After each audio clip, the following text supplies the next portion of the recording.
Queridos, a graça e a paz do nosso Senhor Jesus Cristo.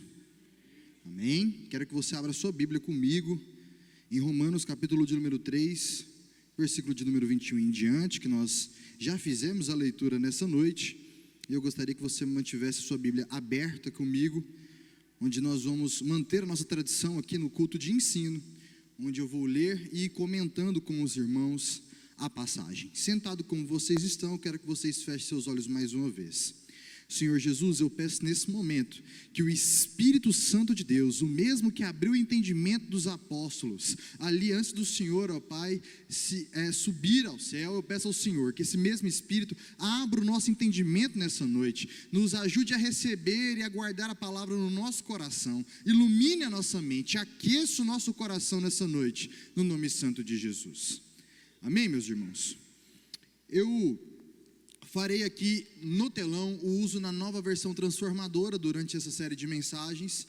Na Bíblia que eu estou usando aqui é da tradição da nossa comunidade, usar a Almeida Revista Atualizada. E aí pode manter, por gentileza, no telão a nova versão, nova versão transformadora. Amém? Diz assim a palavra de Deus no versículo de número 21. Mas agora, sem lei, a justiça de Deus se manifestou, sendo testemunhada pela lei e pelos profetas. É a justiça de Deus mediante a fé em Jesus Cristo, para todos e sobre todos os que creem, porque não há distinção, pois todos pecaram e carecem da glória de Deus. Olha como diz aqui, pois todos pecaram e não alcançam o padrão da glória de Deus, sendo justificados gratuitamente por sua graça, mediante a redenção que há em Cristo Jesus. Mas Ele em sua graça nos declara justos por meio de Cristo Jesus, e nos resgatou do castigo por nossos pecados. Amém, meus irmãos? Queridos irmãos, nas primeiras semanas, a gente apanhou bastante do texto. Paulo solou um pouco a nossa pele. E hoje o texto é um respiro para nós. É no momento de você falar assim, para onde é que eu vou? Apanhei de todos os lados, não sei como me enxergar agora. O que eu estou fazendo aqui? Paulo vem nesse momento e dá um respiro para a igreja. Faz assim comigo, ó. Um respiro, uma palavra de paz, uma palavra de ânimo e de esperança verdadeira, Mateus. Por quê? Ele está falando assim, olha, enquanto vocês estão buscando uma justificação pelos ritos passados, pela circuncisão na carne, e agora vocês estão entrando em conflito na igreja com os gentios que estão no meio de vocês, estou aqui para trazer a resposta para esse conflito de vocês. A salvação vem por intermédio da graça de Jesus Cristo. E aí ele resolve um segundo conflito que apareceu com a exposição dele até aqui, que era, ora, a lei não tinha papel de salvar vocês, a lei tinha o seu papel de revelar o pecado no nosso coração. E é isso que o pastor Lindomar colocou para nós aqui anteriormente na leitura dele, que agora nós estamos entendendo o objetivo da lei. E o único meio que nós podemos cumprir a lei, que é pela fé em Jesus Cristo. Uma fé que muitas vezes as pessoas já argumentam no início. Não, se agora a salvação é pela graça, é só crer mesmo. E a gente descobre nesse texto que só crer também não basta. Olha que interessante, irmãos, está sendo proposto para nós. Vou fazer uma ilustração para vocês entenderem. Olha só, pastor Lindomar, todo dia que o senhor sai de sua casa, vai para Campinas, monta o seu negócio, o senhor tem certeza absoluta que você vai vender? Não, não tem. Mas todo dia o senhor sai e vai para lá. Mas o senhor não tem certeza, então o senhor sai de casa crendo que você pode vender. Isso é fé, não é? Ou seja, a fé de que vai vender te move de sair da sua casa e ir para Campinas. Percebe a ilustração? É exatamente isso que Paulo está falando. Só crer e ficar em casa vai gerar alguma venda para ele? Nenhuma. Ele está falando exatamente isso para nós. Eu preciso crer e essa fé precisa me mover. Essa fé precisa fazer eu mudar de vida. Essa fé precisa gerar transformação no meu coração. Agora, a fé para venda tem poder para salvar? Não. A fé de que o meu almoço vai ficar gostoso enquanto eu estou fazendo ele, e no final ele ficou gostoso mesmo, é a fé que salva? Também não. Paulo está trazendo a resposta. A única fé que tem poder para salvar o homem do pecado é a fé em Jesus Cristo. Essa fé não só tem poder para levar o seu pecado, Luiz Arthur, mas tem poder para transformar o seu coração a ponto de fazerem vocês capazes de cumprir a lei. Olha a revelação que está sendo nos dada aqui. Porque muita gente vem para a igreja, Fernando, e na caminhada começa a desanimar, começa a fraquejar, porque olha para a lei de Deus e fala assim: eu não consigo isso aqui não, eu não consigo cumprir o que Jesus está propondo. É nesse momento que Paulo está trazendo um diagnóstico. Você está fazendo isso por esforço próprio, você está fazendo isso confiando que você pode ser bom, você está fazendo isso confiando que o seu coração pode ser redimido por muito esforço próprio. E a resposta de todo o período, desde quando o povo elegeu o povo de Israel, foi o que, irmãos? Não é possível. Quantas vezes, irmãos, vocês que já leram a Bíblia, todo o Antigo Testamento, quantas vezes Deus seleciona o povo, tira eles lá do Egito, quando chega no deserto, olha o trabalho que dá para Deus. O povo viu cada coisa da parte de Deus. Aí Deus limpa aquela geração. Deus fala: dessa geração ninguém entra na terra, vou esperar morrer. Vai a próxima geração, o povo começa a esquecer de Deus de novo. Cativeiro neles, vai ser tomado para poder se lembrar de Deus de novo. Aí Deus resgata eles, o povo começa a viver na libertinagem de novo. E a gente vai vendo isso acontecer durante todo o período da antiga aliança. Esse é o serviço da lei na antiga aliança, mostrar nossa incapacidade de seguir o que? Volta o versículo anterior, nessa tradução, por gentileza. Que nós somos incapazes de alcançar o padrão da glória de Deus. Esse é o trabalho da lei, irmãos. Porque aí você chega lá no texto e você fala assim: ó, o primeiro mandamento: amarás o Senhor teu Deus acima de todas as coisas. Não pode um boleto atrasar para o irmão começar a questionar. Não pode as coisas começarem a sair do trilho daquilo que você planejou para a sua carreira, para o seu negócio, que esse negócio começa a mudar. Por isso que eu acho, irmã Nilza, que a senhora podia domingo falar assim: pastor Sebastião, quero te contar um testemunho para a igreja do que aconteceu na vida da senhora. Porque a sua pergunta ali, a pergunta que eu fiz para a senhora, a resposta que eu recebi, a igreja precisa ouvir. Perguntei para a senhora: e a senhora ficou com medo quando isso aconteceu? A senhora disse: não, eu só confiei. E a resposta veio. É desse tipo de testemunho que a gente precisa ouvir na igreja, que é preciso crer no Senhor Jesus Cristo de todo o seu coração. Aí depois a gente lê e fala assim: nossa, amarás o teu próximo como a ti mesmo. Fácil demais também. Ô irmãos, se aqui com os santos da igreja já é um desafio, imagina do lado de fora. Imagina com a família que depois que você converteu, entregou a vida para Jesus, começou a cutucar você porque você virou crente, você virou motivo de piada. Como é que é mais difícil agora amar os outros como eu me amo? Como os desafios vão se aumentando quando a gente vai fazendo o exercício que Paulo falou: para de olhar para fora e olha para dentro de si mesmo. Você vai começar a enxergar a partir da lei de Deus o monstro que você é, o inimigo de Deus que você é. Mas pela fé, você não precisa olhar para esse monstro que há dentro de você e encontrar desesperança, porque o Espírito da esperança desce sobre o crente no momento que ele entrega a vida ao Senhor Jesus. O Espírito da esperança convence você do seu pecado, gera arrependimento, e no arrependimento há um advogado fiel e justo que nos perdoa dos nossos pecados. O Espírito da verdade veio habitar em nós, irmãos. E agora, a pessoa que ria para poder agradar os outros na roda de conversa, fala assim: se eu rir agora vai ser pecado, porque eu não estou achando graça dessa conversa.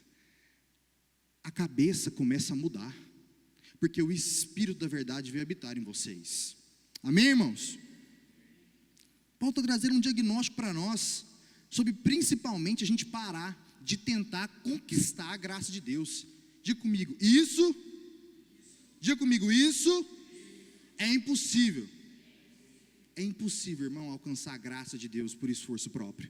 É impossível. Deixa eu te falar, na minha adolescência, muitas vezes, olha como é interessante, eu pecava, pastor, e aí eu ia lá e confessava para o pastor o pecado. Aí ele falava assim: olha, esse mês você está sem ceia, e aí você tem que lutar contra esse pecado até a próxima ceia. E aí, ou seja, eu preciso lutar agora para alcançar a graça de Deus nos próximos 30 dias, senão eu me torno indigno. E aí tudo bem, aquele pecado até consegui não cometer, mas e os outros que ficou? Como é que fica essa história? Quando é que eu vou ser digno de sentar à mesa, se não for pelo sangue do Filho sobre a minha cabeça? Quando é que eu vou ser digno de estar aqui e usar do microfone para poder pregar para vocês? Ou vocês estão sentados aí achando que pastor ocupa a posição que está, porque ele é muito mais santo. Ele é semi-Jesus assim, quarta pessoa da Trindade.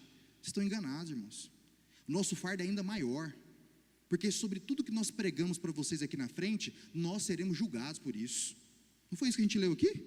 Não foi isso que Paulo falou? Por que vocês, judeus, quando estão com a lei, estão ensinando, não ensinam antes vocês mesmos, não cumprem antes vocês mesmos? Porque sobre tudo que vocês pregarem, vocês serão julgados. Então, irmãos, há algo que nos capacita para exercer essa função.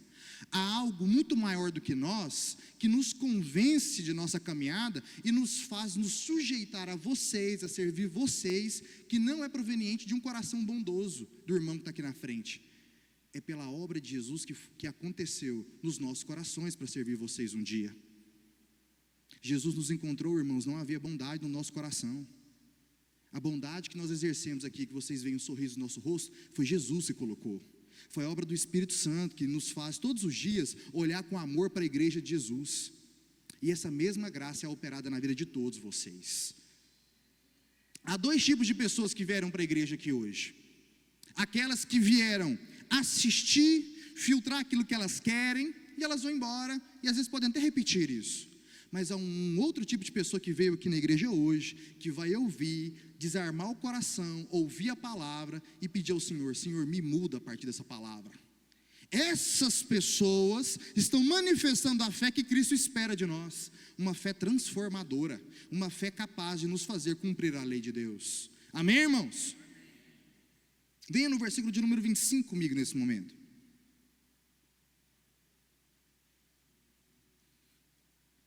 A quem Deus apresentou como propiciação no seu sangue, mediante a fé.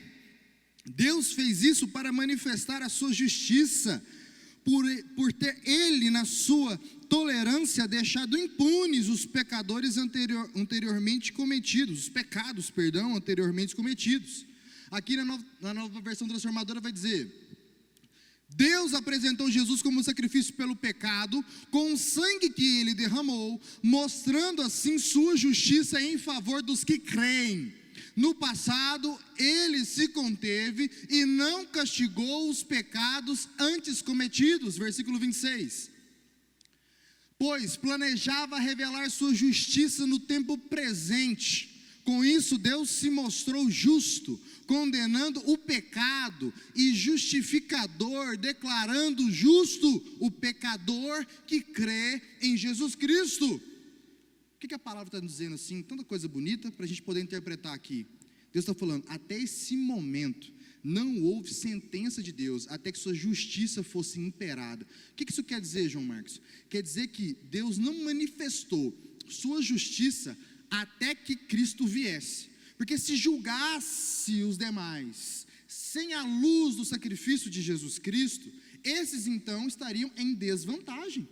Esses então que vieram antes de Jesus Cristo, estavam então passando, comparado conosco, um tempo de injustiça. É isso que ele está falando. O Senhor postergou, o Senhor não o julgou, até que fosse completada sua justiça. E a justiça de Deus é imperada através de Cristo Jesus. Esse talvez é o maior desafio, Luiz Arthur, dos teólogos que saem do seminário. É a dificuldade de entender que a salvação de Cristo também afeta quem veio antes de Cristo. Dói um pouco a cabeça na hora de pensar nessas coisas, né? Mas como?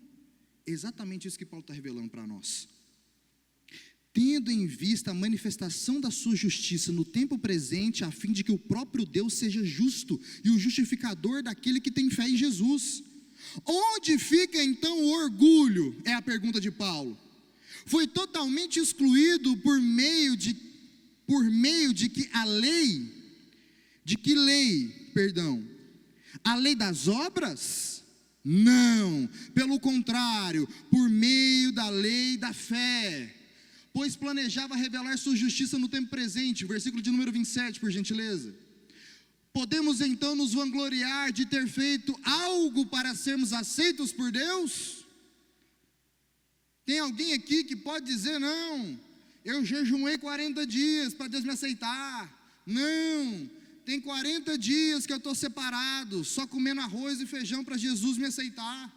Não, eu comecei a partilhar todo o meu salário com os mais pobres para Jesus me aceitar.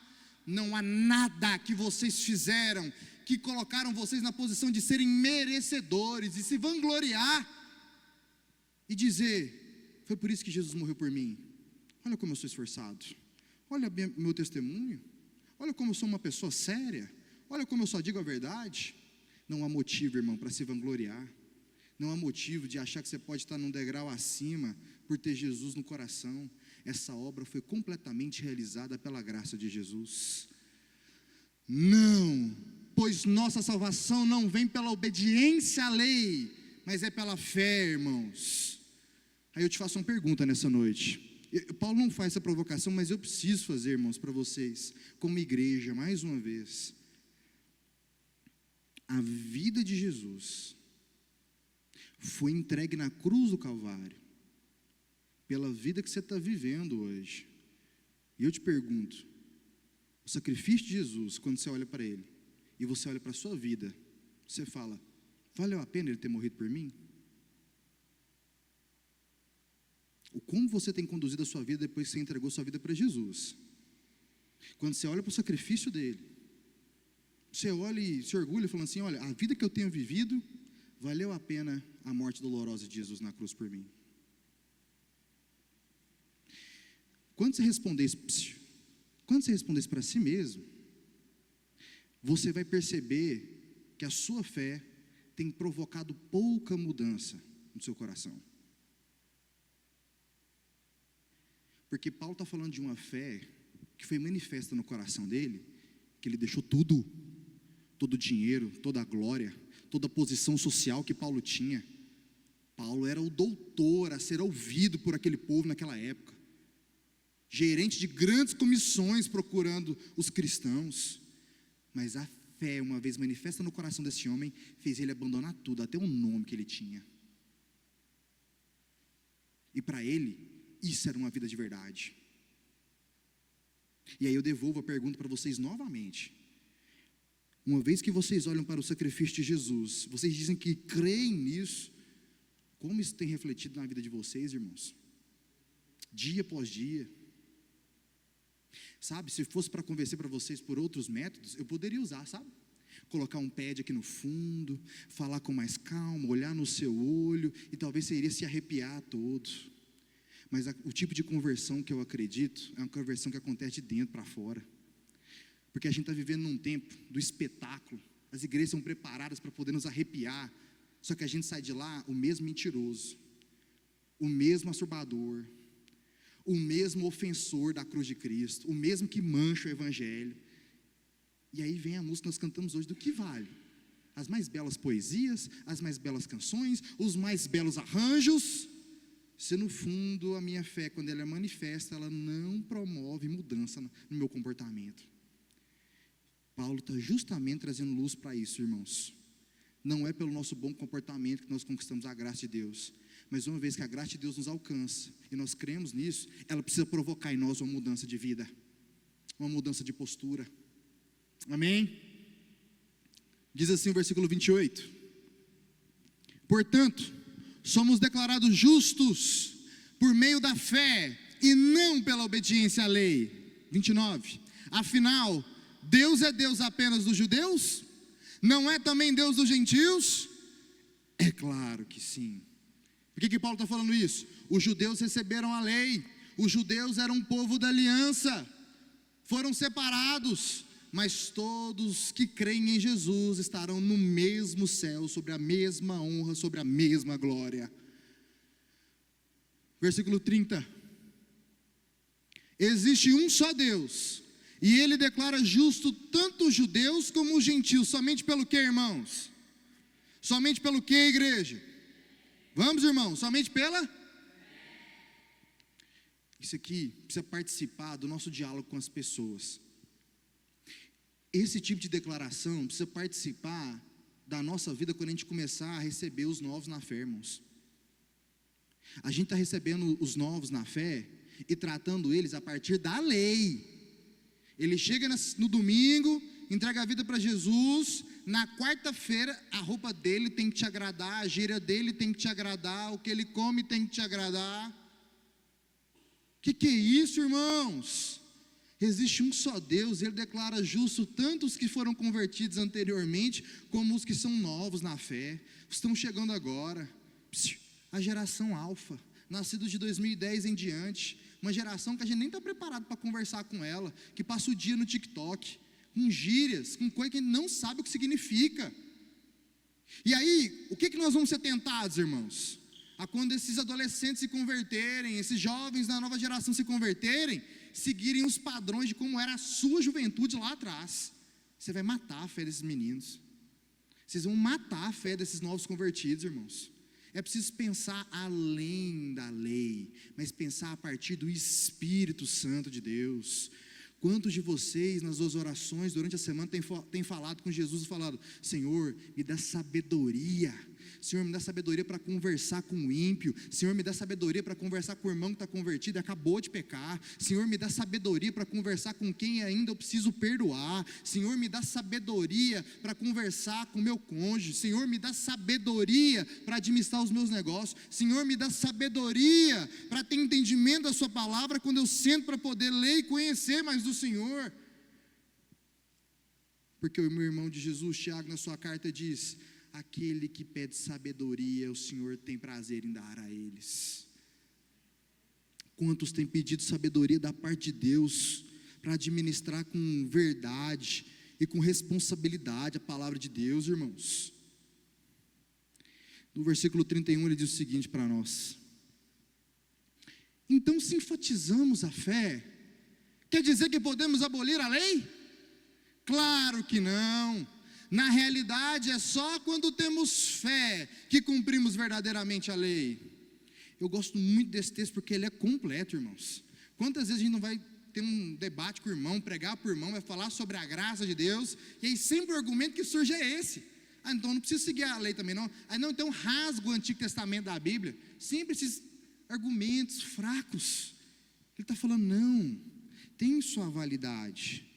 Mas agora Jesus te ofereceu a ferramenta que te capacita para cumprir aquilo que pelo esforço próprio você não vai cumprir.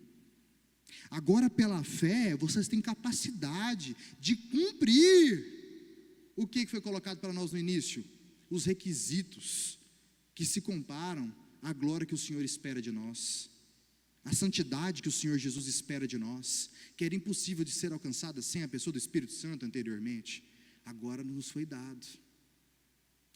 E se o Espírito Santo foi nos dado, e nós temos vivido não muito diferente do povo que sempre trocava Jesus, ou Deus, perdão, no aspecto da antiga aliança, pelo bezerro de ouro, que desculpa nós teremos diante de Deus? Que desculpa nós teremos diante de Deus, sendo que esse povo não tinha o Espírito Santo, agora nós temos, mas nossa vida não está muito diferente do povo que saiu lá do Egito. Somos os evangélicos místicos, evangélicos que acreditam em sorte, evangélicos que acreditam em astrologia, evangélicos que acreditam que se levantar com o pé direito o dia vai ser melhor do que com o esquerdo. Ainda somos muito pagãos, como aqueles que saíram do Egito, estavam contaminados pela cultura egípcia. Irmãos, é um tempo de nós tirarmos todas essas pragas que nos acompanhavam da vida passada e vivermos a partir de hoje à luz do Espírito Santo de Deus. Ouvir o Espírito Santo de Deus. Fala, não quero ouvir outra coisa, não quero ser guiado por mais nada, por filosofias, por novas pregações, por novos líderes. Não, pelo Espírito Santo de Deus.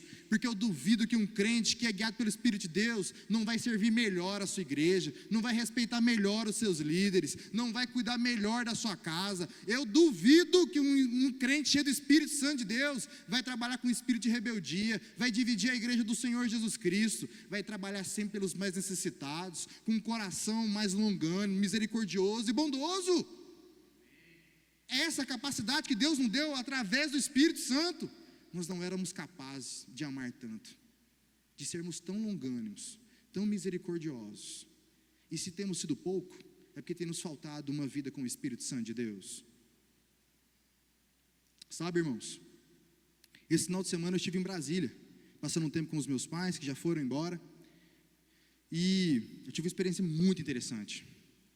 Eu tenho um tio, que ele era da igreja batista quando era mais jovem. O meu tio foi crescendo na carreira, na vida, e o dinheiro virou o seu senhor.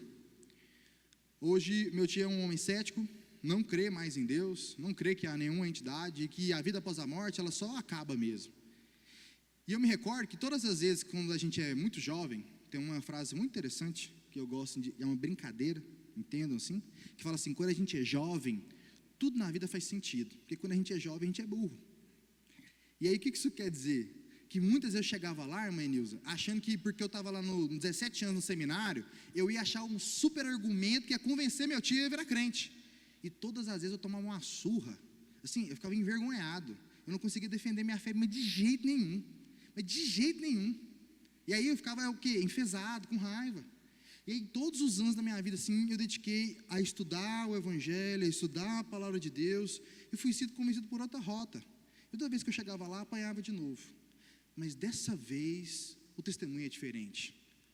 Desta vez, estava diante dele uma pessoa que não estava confiando na sua teologia. E eu estou te contando isso para vocês, porque foi minha esposa que perguntou quando a gente chegou em casa na segunda-feira. Falando assim, como é que você pensava tão rápido? Eu falei assim, deixa eu te contar uma coisa, meu amor. Pela primeira vez eu não pensei. Toda vez que ele estava montando a argumentação dele, eu estava aqui. Senhor, tem misericórdia de mim. Coração acelerado, falei, Senhor, traz luz para mim. Porque parece que tudo que eu estudei nos últimos anos, nada vem na minha ponta da língua, nada vem na minha cabeça, eu não consigo montar nada, Jesus, tem misericórdia de mim.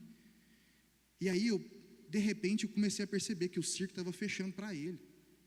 Que ele começou a ficar vermelho, começou a usar a argumentação do meu primo e falava assim, pera, agora eu te pego, quer ver? E começava. E usava a Bíblia o tempo todo. Eu falava, mas tudo bem. E ele tem uma raiva imensurável do Silas Malafaia. Tudo para ele, todo evangélico é igual o Silas Malafaia. Eu falei, deixa eu te falar uma coisa, eu não vou te falar nem sobre ele, nem sobre mim, mas tudo que você me falar, eu vou te responder o que Jesus disse. Pode ser assim? Foi, então pode. E aí começou, irmão. Ele começava a falar assim, eu não entendo por que Deus foi lá, e esse povo judeu que está lá atacando a Palestina, acha que é melhor do que os outros. Eu falei, então, a Bíblia que você está falando, para mim, você está falando que a Bíblia está falando que o judeu é um povo melhor do que todos os outros. Nunca disse isso não, tio. A Bíblia está falando o seguinte, aí eu trouxe para ele, vocês não tinham o porquê de Deus escolher vocês, só escolheu pela graça, e o motivo de ter escolhido vocês, foi para se revelar para a humanidade que havia se esquecido. Esse povo não tem um lugar especial, porque eles fizeram nada para merecer não. Aí opa, nunca tinha ouvido, e aí começou, e o que eu esperava ser manifesto no coração dele, aconteceu algo diferente. A namorada do meu primo, cética, e mais, lembrem da passagem bíblica, que a Bíblia fala que quando chegaria um tempo, onde eles teriam comichões nos ouvidos, quando a gente começa a falar de Bíblia, vira deboche, ela sente raiva, ela fica irada, quando a gente começa a falar do Evangelho perto dela, e aí ela sentou e só ouvia, não tinha como participar, argumentando bem, nós dois conversando, e ouviu a tarde toda, no fim, vi meu tio abaixar, e terminar com uma coisa que ele não quis mais argumentar, quando ele disse que, para ele e o cachorro dele é a mesma coisa quando morrer, os dois têm o mesmo fim, a terra vai comer, e aí eu virei para ele e falei assim, olha, eu entendo o senhor, mas entendo o seguinte também, que na sua visão, eu estou perdendo a minha vida, porque eu volto para Goiânia e dedico a minha vida em uma igreja, tenho que seguir em santidade, e aí se eu estiver errado, talvez eu tenha perdido os prazeres que o senhor está falando que o senhor desfrutou durante a sua vida, mas se eu estiver certo, se eu estiver correto, e aí ele falou uma frase, não brincando mais, que aí eu não posso repetir, foi se você estiver certo, eu estou lascado, vou falar assim. E aí o assunto acabou por ali. E o que passou durante o dia foi um momento reflexivo, que não estava contando mais, irmão, sobre a minha capacidade, mas o Espírito Santo trabalhando. Fim do dia, minha família vai embora. A namorada do meu primo, que estava cansada, queria ficar para dentro, de repente vai para fora. E eu não sou um homem que acredita no acaso. Eu acho que o Senhor orquestrou tudo aquilo, porque eu queria ter ido embora no domingo com todo mundo. Eu chegaria muito cansado, mas a passagem é muito cara, comprei para segunda-feira, irmã Neuza. E fiquei lá sentado, todo mundo foi embora. Meu primo deitado com o cachorro no chão. E essa moça vem, chega e senta. Ela fala assim, olha, eu vi você conversando com seu tio, e teve uma moça que era dos Mormons e veio me convidar para ir lá. O que você acha disso? Lembra do menino tolo que discutia, que numa pergunta como essa cairia matando em cima dos Mormons? Eu falei assim, olha, é uma religião que nós não reconhecemos como irmãos, mas por que você tem interesse de ir? E a gente começou uma conversa, que foi 9 horas, 10 horas, 11 horas, meia-noite. E todas as vezes que eu falava sobre o Evangelho, ela falava sobre uma amiga. Olha a importância do bom testemunho, gente. Todas as vezes que eu argumentava sobre Jesus Cristo, o que Jesus propunha, ela falava assim, mas eu tenho uma amiga que é evangélica, ela anda com a gente, ela faz tudo pior do que eu. Não adianta eu virar para ela e falar assim, ó, ela não é convertida. Essa pessoa não faz ideia do que a gente estuda aqui, irmãos, todas as quartas-feiras. É preciso sabedoria do Espírito Santo de Deus. Falei, tudo bem. E eu comecei a fazer a mesma coisa que eu fiz com meu tio. Eu parei de responder e justificar as ações dos outros que estão errando. Falei assim, mas deixa eu te contar o que Jesus propõe. E aí ela chegou na conclusão que a Fernanda chega, lá no discipulado. Mas é impossível ser tão bom assim. Eu falei, exatamente. Se você entendeu, você, que se acha boa demais, brinquei com ela, entendeu que é impossível ser bom assim, quer dizer que você precisa que alguém justifique você dos seus erros. E aquela moça cética, que tem raiva quando o Evangelho é comunicado na roda, olha para o chão e fala assim, sabe, às vezes eu tenho vontade de abrir e ler a Bíblia só para conhecer do meu jeito. Eu falei, abre, não me liga, não precisa me perguntar o que eu acho, não lê a Bíblia sobre o que eu estou te falando, não lê a Bíblia do ponto de vista que a sua amiga está lendo, abre sozinho na sua casa e lê. O que eu estou fazendo aqui, irmãos? Confiando na peça fundamental da conversão, o Espírito Santo de Deus. C.S. Lewis, uma das mentes mais brilhantes que a gente tem nos últimos 200 anos da igreja, praticamente, um ateu confesso, um homem intelectual da academia.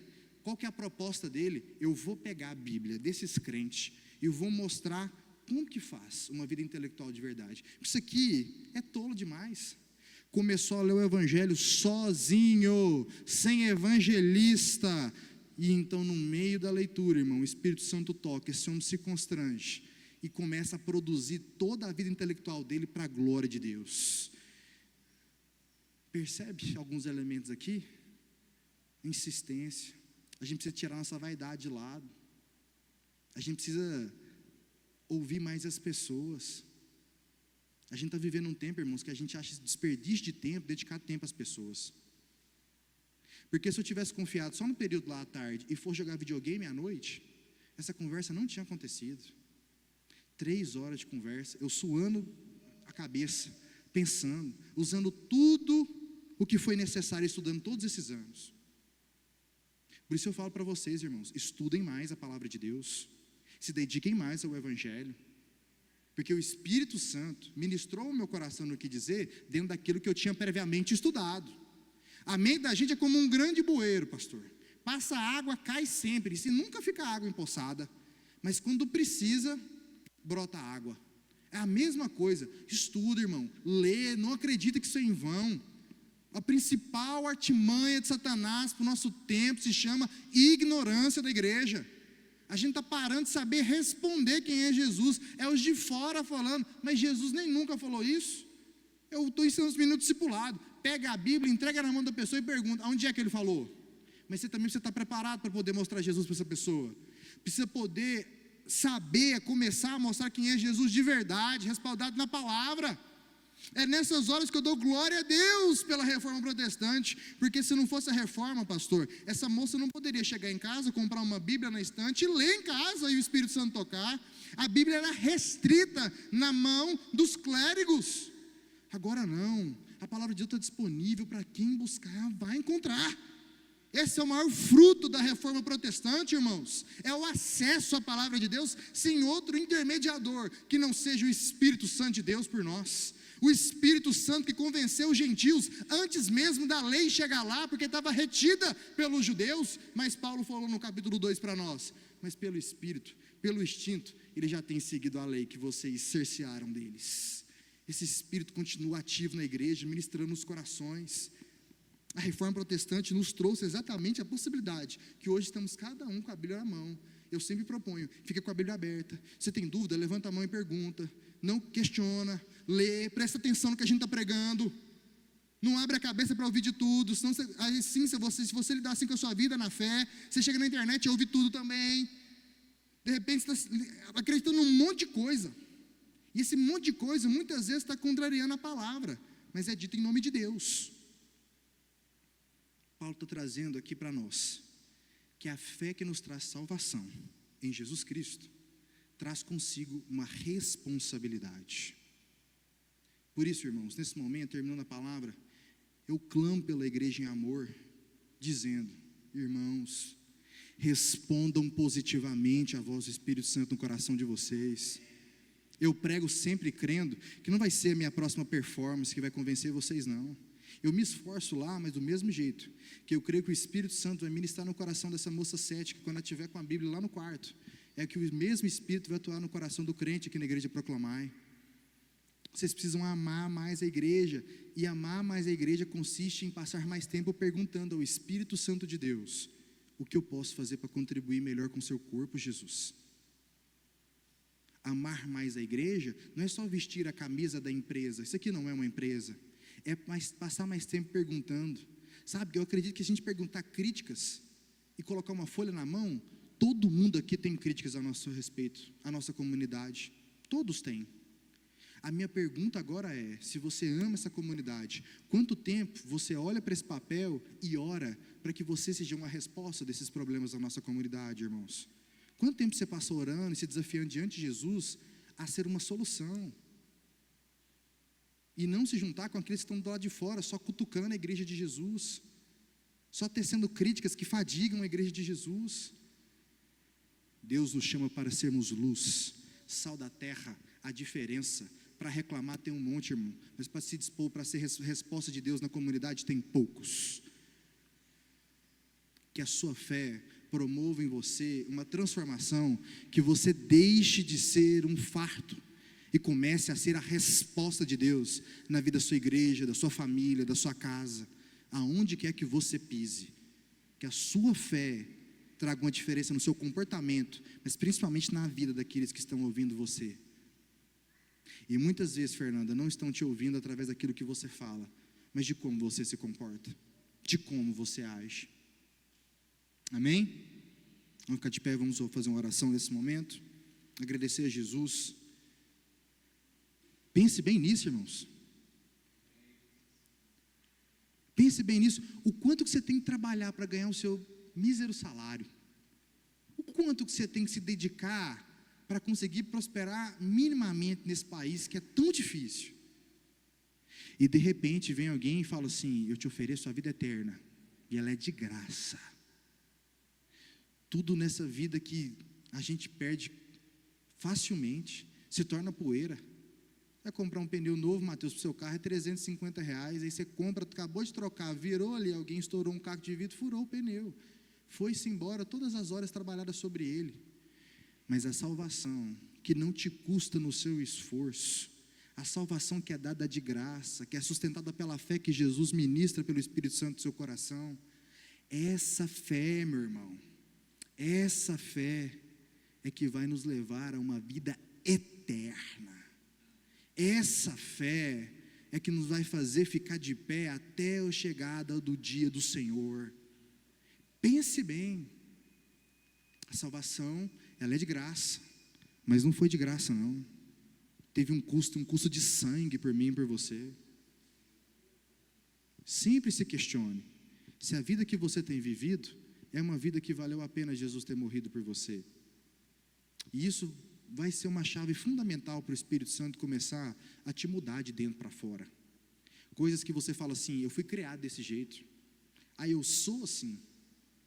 Jesus chamou você para matar o velho homem.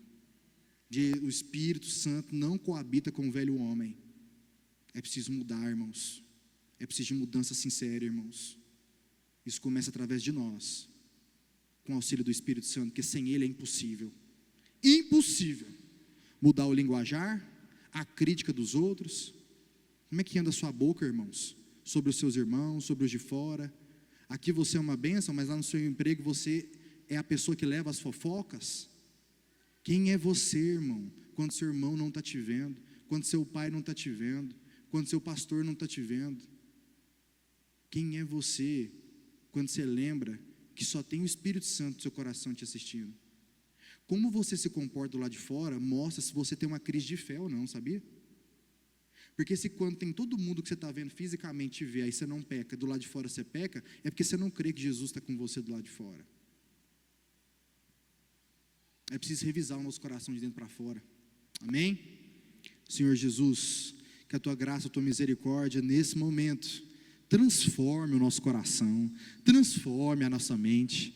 Deus, o Senhor diz através da Sua palavra, que a fé é um dom do Senhor que o Senhor nos dá, para podermos crer no Senhor definitivamente. Eu peço ao Senhor, ó Pai, que esse dom seja manifesto em todos, para a glória do Senhor.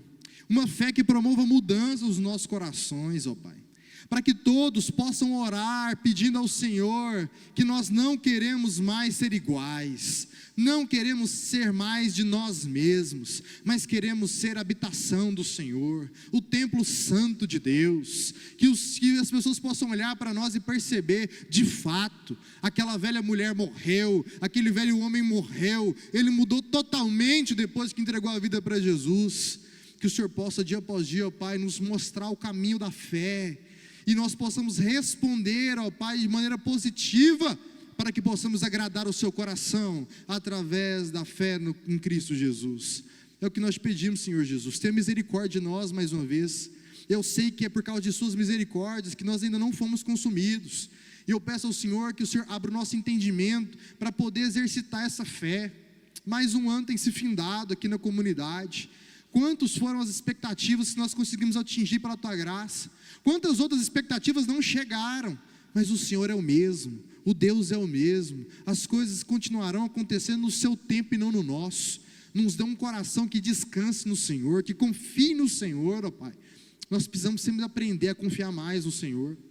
É o que eu te peço nesse momento, em nome do Senhor Jesus Cristo. Amém? Eu agradeço a oportunidade, pastor.